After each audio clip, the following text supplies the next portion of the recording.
Did you see the Jeff Passan thing on Ohtani? Because you and I are big in the Ohtani There's thing. another Passan thing from today? No, I've seen every Passan thing on Ohtani. This is a about minor how thing. the other teams are punished if they leak stuff. Yeah, that was the original report where it's like, Jays are going to do something big. Yeah, but okay, this is my favorite thing.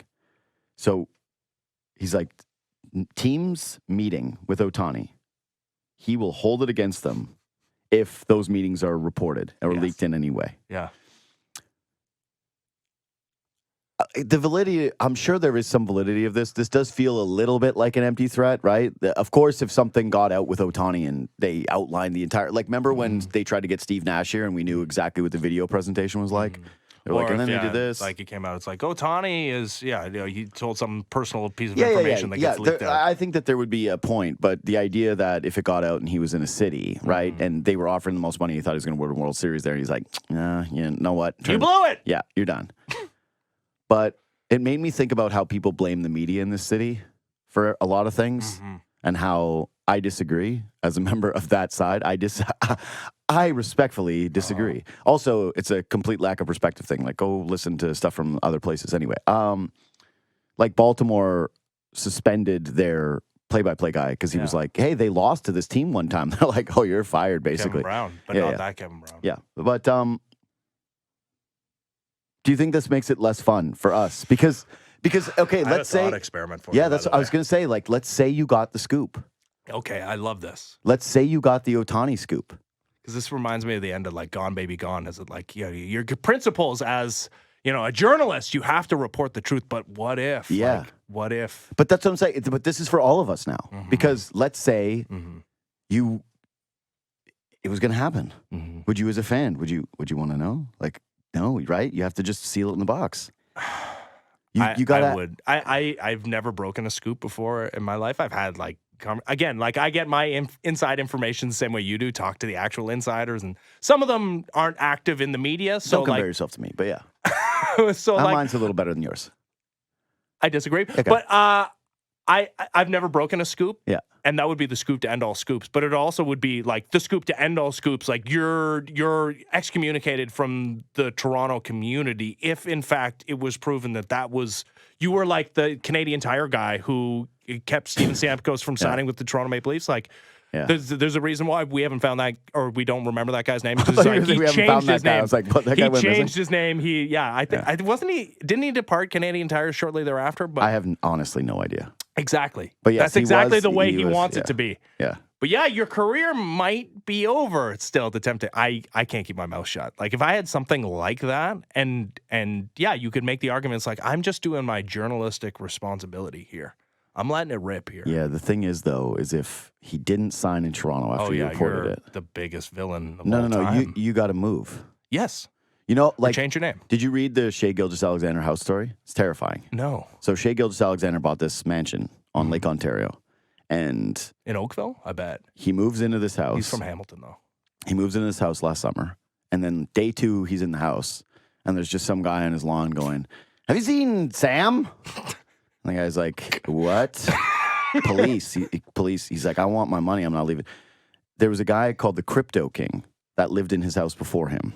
And he ran some humongous scam and scammed, obviously, millions of dollars out of people and then declared bankruptcy, one of those moves, right? And Shea was not told that that guy owned that house. So what happened is Alexander is now suing, or he's trying to get the sale voided, essentially. I don't know how that actually works. I don't know if it's like a lawsuit. People keep showing up? Yeah, because this happens all the time. This isn't a thing. Like, people just show up like it's a zombie. People, they've lost all their money. They're looking for the guy that did this. They're Tim Robinson pointing. We're all trying to find the guy who did this. That's it. And they know who did it. It's the guy, the Crypto King. Yeah. No, but it was also the Crypto King. Yeah. So he wants out of the house, and I think he only spent 2 days there before he and his girl left. And that would be you. If you broke Shohei news, if you were like Shohei... And even if it wasn't you, even if it was like you actually thought you had it, but then Shohei changed his mind and you reported it and then he didn't come. Like there's different stakes now in terms of the fan base and the vitriol because You're right. normally- Even if you weren't directly responsible for him not signing, everybody's going to assume that was the reason because of this passing report, right? Yes. You're on blast. That's it. Like you have to He be. put the warning. It's the salvo. He fired a bullet in the air and he said, "Hey, nobody say anything Buddy, of it." it's not even just Toronto media. Like, what if Passon reports, and it's only he's had like the most direct reporting on this, and nobody knows. That's the thing. Talking to Morosi, like all these guys don't really know. Bowden's been on, and he did mention he's been pretty plugged in with this camp. Like he's one of their dudes. Kudos to him. I put a little sprinkle on the Rangers before or right after. Okay, yeah, maybe. But yeah, I mean, even if it's a national guy who blows the top off this thing, and then Shohei, like, say Passon today is like, Blue Jays met with Shohei Ohtani. It went really well. Like, things are looking really good. Here are the things that Shohei wants. Here's when he expects to pitch again. And Shohei Ohtani doesn't sign in Toronto. Like, how, I mean, it would be different. how are those Jeff Passon hits with Blair and Barker looking? Yeah. Yeah, he'd be public enemy number one for a long time. I don't think people would forget that. You know what's weird about the Ohtani thing, though? And this was kind of a secondary thing with you. I can't remember a story that felt like a sports story that felt this big. And it would probably be different if he was still able to pitch next year, right? Like if there was the idea that, hey, but, you know, you sign Ohtani and automatically you're one of the biggest baseball teams on the planet, especially if you're like on the East Coast, right? Yeah. It's like you're going to get a TV deal from Japan.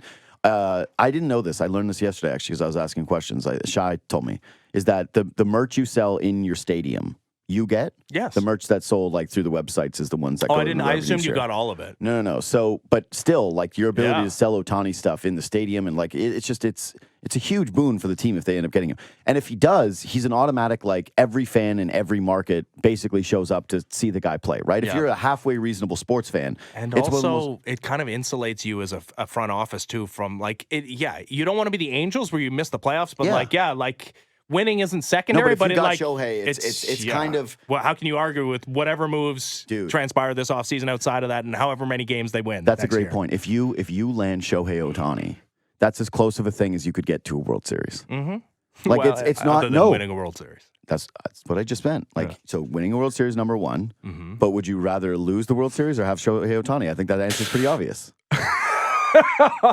Well, I mean. If you lose the World Series, so hold on, but your contention is that like you go into the season knowing you're not going to win the World Series. But like no. I'm saying would you just the two things. Because getting to a World Series, that's the best thing ever because then you're just like, oh my God, what a thrill ride, and you believe that you can win it. But if Jays went to ALCS and it was the most thrilling thing. So you can't that's really great. No, but then it's heartbreaking. Yes. But getting Ohtani is pure bliss. That's what I'm saying is you win the World Series, that's #1, but getting the top free agent and when's the last time we've had a guy like this? Well, again, George Springer was the top of that free agent class. No. I don't mean the Blue Jays. I just mean in terms of like a player that drove this level of interest that was a free agent who was in his prime. It's never happened. But, I mean, John Tavares. No, I was not even talking Toronto. I'm talking about like internationally, just, or the caliber for a sport where you would automatically go like, holy crap. Somebody that, is going to show up on a rundown of PTI. Yeah. That's never happened. To close that point, though, what I was trying to say is the Ohtani thing feels weird to me because I think if you're a baseball fan, it's all you can talk about. And especially since for the Blue Jays right now, there's this whole like they're a dark horse thing. And so it's fun to dream on what they would actually do with Ohtani, right? Mm-hmm. And how the team would work and what would change, blah, blah, blah, blah, blah, right? It's a fun thought exercise as a fan, especially because you get to be like, there's no real pressure because no one thinks he's actually coming here, but there's at least enough of sprinkles that say it's not a 0%. Mm-hmm. We're not Baltimore, right? It's not, hey, they're not even trying. They're not even trying to sit down. Leicester City, which you said, that's the only thing that would be more likely than the Blue Jays signing Shohei Ohtani. Yeah, I agree. Ben, if they sign Shohei Ohtani, it would be the most shocking thing in my life. Although I will, like I've said this many times, but when people put together, I had a buddy who put together like the exact trade, essentially. My buddy John Clark. He put together the Kawhi trade. The second the Kawhi rumors started happening, he was like DeRozan, Pirtle in a first. And I laughed at him. I was like, this is the dumbest thing I've ever seen. Did you ask him whether they're going to land Shohei Ohtani? I should, actually. Really should. I should. What is the Juan Soto trade? Yeah, the Vlad Soto trade I've already outlined. It's the simplest thing ever. Vlad? Well, or... The thing is, Vlad makes too much money. Like, Vlad makes the same amount of money. Yeah, I mean, if the Padres are like, sure, Alek Manoah coming off his ERA of 6 season, not knowing if he'll ever be an effective major leaguer again, is the centerpiece of a Juan Soto trade. That sounds great to us. Then yeah, okay, but like, why on earth would the Padres do it? Yeah, because they're looking at it and saying we get 4 years of control of a guy who might be a Cy Young winner. Yeah, but he also like literally. So this was the report the other day from Ken Rosenthal that the Blue Jays are maybe they're open to trading Alek Manoah. Alek Manoah might be able to bounce back to By the that. way, Like, Robert Murray, who's coming on the show tomorrow, had that first. okay, yeah. Kudos to Robert Murray, had that who first. also reported the Blue Jays are going to do something big. He's hearing lots of people, big, which is Everybody's hearing. It's a bloody big deal. yeah, it is. It's a big deal. But yeah, if you're in the market for Alek Manoah, sure, you believe that there's a percentage chance he can return to being a top 10 Cy Young award candidate, which he was the first 2 years. But you're also like of the not 0% belief that his career might be over. Like that's the difference between trading Alek Manoah and trading Vladimir Guerrero Jr. It's like Vladimir Guerrero Jr. is going to be in the major leagues for another 10, 15 years. Like there's no question about that. Whether he's going to live up to the hype or the levels that he set in 2021, different deal. It's quite possible Alek Manoah is never again an effective. Well, you should look at Major League Baseball history. You should look at the way he looked at a couple of different points during the course of the season, even after being sent down to the minor leagues and coming back up, and it's like, like and also look at the way he was able to be effective his first 2 years when he was super effective. It was like, oh, well, this guy doesn't throw upper 90s. Yeah. He doesn't strike out a ton of people. He walks a lot of guys and he hits a bunch of guys, but gosh darn it, if he doesn't get people out, which is like, okay, he did it for a couple of years. The idea that might just all of a sudden disappear, not out of the realm of possibility. So I think that and I outlined this case on yesterday's show or Monday's show, that it's a really impossible needle to thread because he's got the 4 years of control. If you look at the Blue Jays starting rotation, it's a lot of old guys. Like really, Barrios is under contract for a long time, but Kikuchi's 1 year, and the idea that he's just like the fourth starter now, and that's great. To me, Kikuchi might be the guy that you're looking at trading in the final year of his deal, maybe trading at the high point of his value. Hey, but again, I don't know what the high point of the value is. Either way, it's like Chris Bassett's going to be 35 or 36, and he just threw the most innings of his career, which is whatever. Like, I don't know. I think he'll be fine, but that was the Blue Jays World Series, by the way. Chris Bassett getting to 200 innings, like that was. Yeah, that was actually their big win of the season. What else was better than that? Well, Davis Schneider with his Fenway Park. Yeah, that was the greatest moment of the season. That was the funnest series of the season, and the best part of it is that's the series that I paid the least attention to because they were so dreadful right before that I needed a break. That was right after the Rangers series, wasn't it? But it just, if you look at the rotation, the whole premise of the team having the dueling aces thing, and maybe Barrios is back to kind of being that guy. I do believe that the playoff thing really mattered, but it's just the pitching depth isn't great. The idea that all of a sudden you're going to be relying on Ricky Tiedemann, who can't stay healthy for 35 minutes in a row, and Bowden Francis, who looks fine, but I'm not. No. Yeah, it's just a guy. Yeah, you need those guys. But yeah, he's just a guy. Here's what I will say about Manoah. I would back the guy who everything about him is baseball. He doesn't, it's baseball and family. Like he's not out here trying to be like an entrepreneur and other things. There's no outside commitment to anything other than being an awesome baseball player. And like I said, he looks like a guy who's breaking up with the team because he's in the gym every single day. And it's like, that's a breakup move, is when you have heartbreak. You just want to show the other person like you screwed up. I would back the guy who has that mentality, who has that track record of success all the way through like high school, college, the major league level, where we were like, oh, no one's had to start like this other than Dave Stieb. I just think that dude will bounce back. I do. Maybe he's not going to ever be what we thought. Maybe he's not going to be a top 3 guy, but I think that the likelihood that he's like not pitching in the major leagues is crazy. I wouldn't say it's more than 50%. But no, you have to be open to the possibility. Like injuries, a separate deal. Like obviously, yeah, Vlad could suffer some horrific injury that changes. No, but I'm just saying, like, just from a pure performance perspective, you have to be open to the possibility that it never again happens for Alek Manoah. That's why, like, the pitching thing though is interesting because Ben Nicholson-Smith's tweet from a couple of days ago kind of went under the radar when he said early this winter, the Blue Jays showing real interest in some big names, including top free agent pitchers. Per sources, bats still Jay's priority, but they're keeping possibilities open, active in the trade market too, right? Like we obviously the need for this team is offense. When you score 1 run in 2 postseason games against the Minnesota Twins, and you only score or you only win 89 games despite that incredible pitching staff. It's obviously offense. But if you're unable to, like, look at the free agent bats available, there's Shohei, and it's like Cody Bellinger, and then it's like Matt Chapman. Somebody's going to sell themselves on Matt Chapman, who for 5 of the 6 months this season was dreadful. If you can't do that, maybe the best avenue is for you to go shop in the very tippy top of the free agent pitching market, where there's like the reigning National League Cy Young Award winner right there. My position. This is the always Blake been, Snell, who like knows the division as well. You know what the other one is that I really love, but it's not going to happen is, and this is part of what complicates the Manoah thing. There's a bunch of pitchers that you can trade for right now.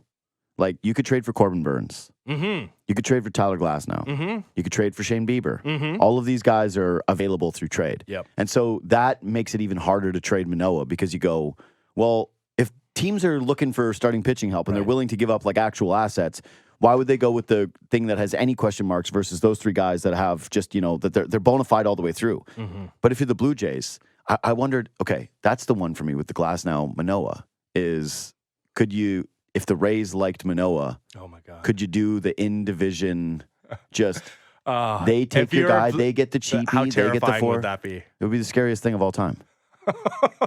Especially since Tyler Glasnow, the second he shows up and draws, his arm is going to explode into smithereens. It's tough for the always injured guy to have Glass in his name. Yeah, but when he's on, though.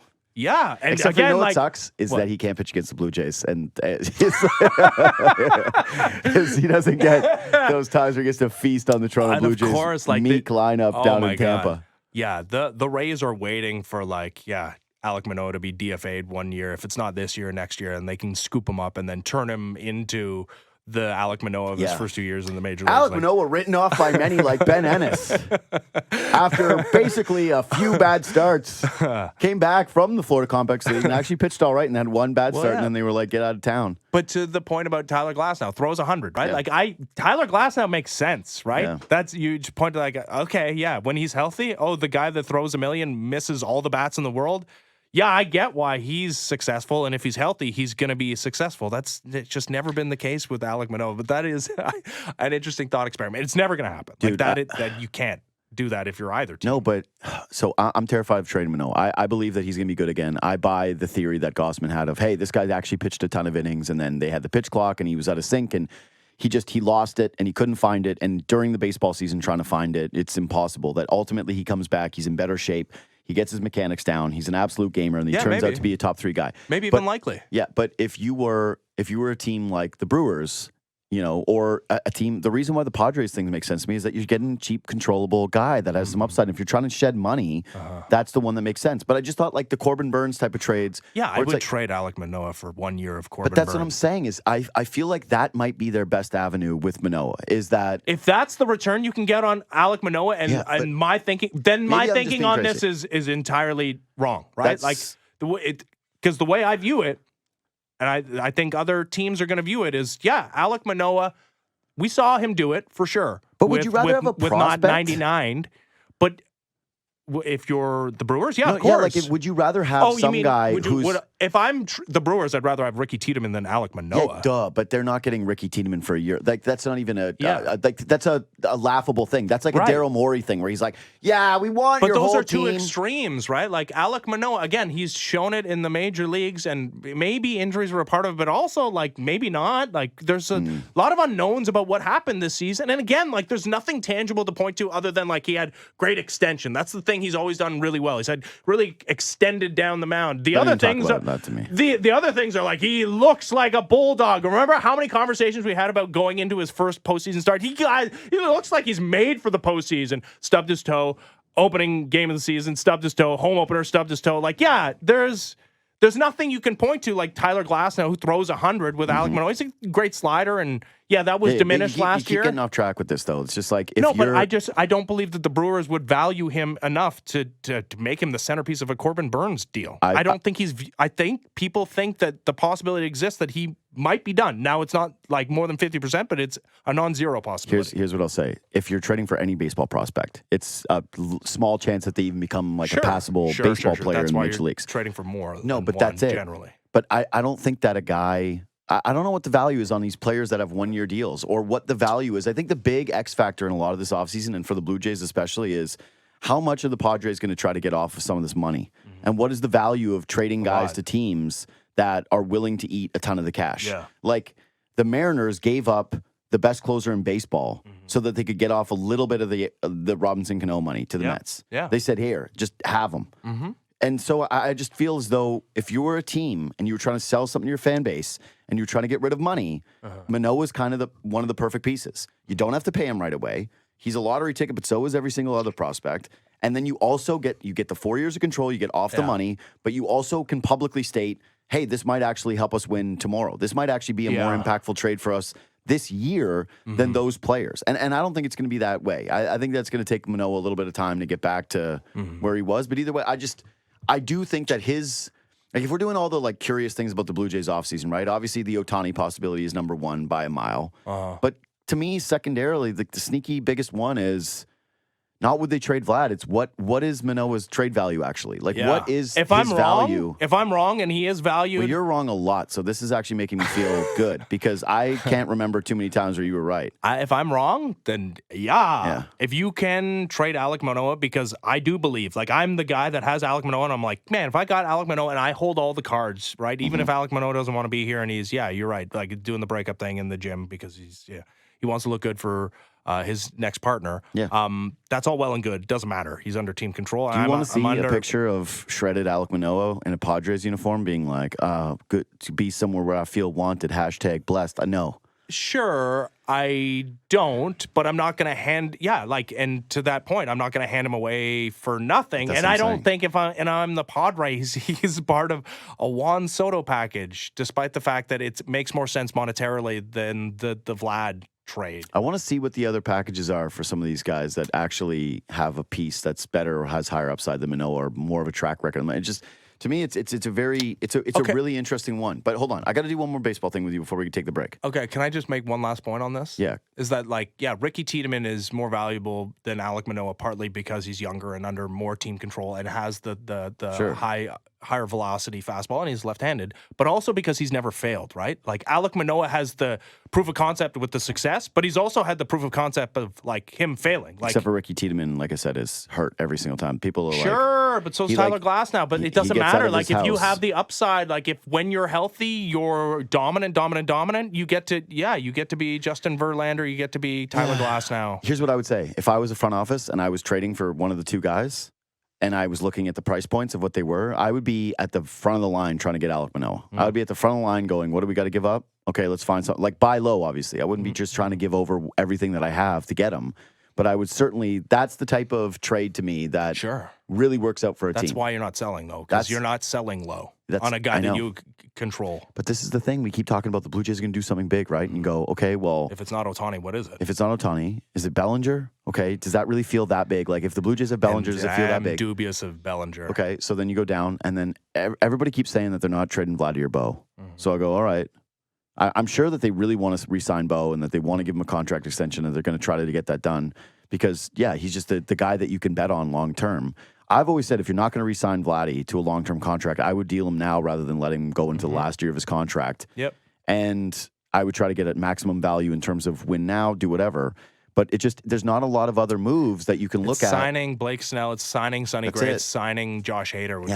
But that's the thing. If they sign Sonny Gray, I'm not going to be like, oh, yes, they signed the guy who's going to eat up some innings and be really good in the regular season. I don't feel great about in the postseason. Middling results in this division. Yeah, that's what I'm saying. Like I got no excitement for Sonny Gray signing. I'm sorry. That's a baseball writer guy where he's going to give them a ton of stories on the ways that he attacks pitchers and the research he puts in, right? Like Arden would be so stoked on the Sonny Gray signing because he's going to get like 5 articles out of that.